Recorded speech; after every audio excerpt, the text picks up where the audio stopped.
Hello everyone, আসসালামু আলাইকুম। আশা করি সকলেই ভালো আছেন। ভিউয়ার্স, আজকে আমরা ছোট্ট একটি খামার এসেছি। এই খামার থেকে ব্রাহ্মা ব্ল্যাক কালার মুরগিগুলো বিক্রি করা হবে। আর এই ব্রাহ্মাগুলো viewers American black colour Brahma.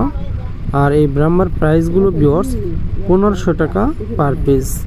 কোনো ভাই নিতে চাইলে ভিডিওর ডিসক্রিপশন বক্সে নাম্বার দেওয়া থাকবে, আপনারা সরাসরি যোগাযোগ করে আসবেন।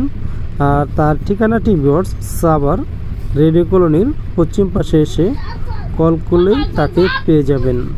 আর ভিউয়ার্স, আপনারা কোন রিলেটেড ভিডিও দেখতে চান অবশ্যই আমাদেরকে কমেন্ট করে জানাবেন। আর আমাদের ভিডিও জুড়ে যারা এতক্ষণ ছিলেন ভিডিওটি দেখার জন্য সবাইকে অসংখ্য ধন্যবাদ। আর যদি পারেন ভিউয়ার্স, চ্যানেলটি সাবস্ক্রাইব করে আমাদের সাথেই থাকবেন। ধন্যবাদ সবাইকে।